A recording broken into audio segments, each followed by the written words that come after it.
ওয়াসাল্লাম। আমি আমি জানতে চাচ্ছি, প্রথম এই নূর সৃষ্টি করে আল্লাহ কোথায় রাখলেন? বাবা, দলিল ছাড়া তো কথা বলা যাবে না। হজরত কারামত আলী জৈনপুরী রহমতুল্লাহ আলাই তার নূরে মোহাম্মদী নামক কিতাবে লিখেছেন, আল্লাহ তাবারক ওয়া তাআলা আদম আলাইহিস সালামের পিঠে নূরে মোহাম্মদী রাখলেন। এ নূরকে দুনয়নে অবলোকন করার জন্য আদম আলাইহিস সালামের পিছনে ফেরেশতাগণ সারিবদ্ধভাবে দাঁড়িয়ে গেলেন এবং এবং নয়ন ভরে দয়াল রাসূলের নূর মুবারক দেখতে লাগলেন। তা দেখে হযরত আদম আলাইহিস সালাম বললেন, হে আল্লাহ, এই ফেরেশতাদেরকে কি হয়েছে? তারা কেন আমার পিছনে দাঁড়িয়ে রয়েছে? জবাবে আল্লাহ পাক বললেন, হে আদম, এ ফেরেশতারা আমার হাবিব পাকের নূর দেখেছে। তা শুনে আদম আলাইহিস সালাম পুনরায় বললেন, হে মাবুদ, মেহেরবানি করে উক্ত নূরকে আমার মুখমণ্ডলে এনে দিন। তখন আল্লাহ তাআলা ওই নূরকে এনে আদম আলাইহিস সালামের কপালে রাখলেন এবং ফেরেশতারা আদম আলাইহিস সালাম এর সম্মুখে এসে সারিবদ্ধভাবে দাঁড়ালো। হযরত আদম আলাইহিস সালাম নূরের আশেক হয়ে নিজে নূর দেখার অভিপ্রায়ে আল্লাহ তাআলার কাছে আরজ করলেন, হে আমার প্রতিপালক, এ নূরকে দয়া করে এমন স্থানে রাখুন আমিও যেন সে নূর দেখে ধন্য হতে পারি।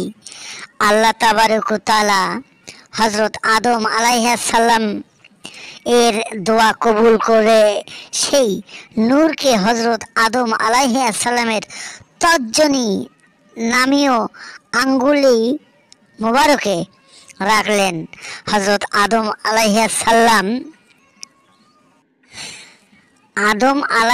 সালাম স্বচক্ষে নূর দেখে এর উপর ঈমান এনে বললেন, আশহাদু আল্লা ইলাহা ইল্লাল্লাহু ওয়া আশহাদু আন্না মুহাম্মাদার রাসূলুহু।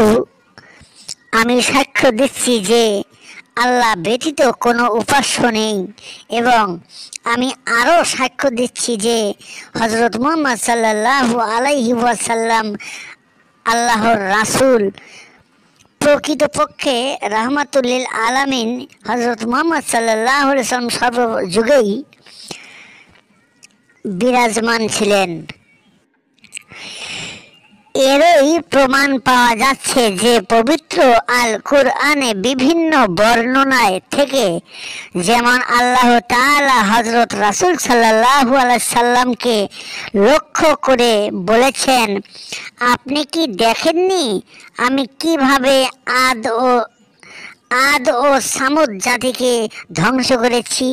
আপনি কি দেখেননি আমি কিভাবে ফেরাউনকে নীল দরিয়ায় ডুবিয়ে মেরেছি? আপনি কি দেখেননি আমি কিভাবে আব্রাহা বাদশাহ হস্তি লোকে ধ্বংস করে দিয়েছি? অথচ এর কোনো ঘটনা রাসূল সাল্লাল্লাহু আলাইহি ওয়াসাল্লাম মক্কায় জন্মগ্রহণ করার হাজার হাজার বছর আগে সংগঠিত হয়েছে। কিন্তু আল্লাহ তাআলা আপনি কি দেখেননি বলে বুঝাতে চেয়েছেন। হে হযরত রাসূল সাল্লাল্লাহু আলাইহি সাল্লাম ও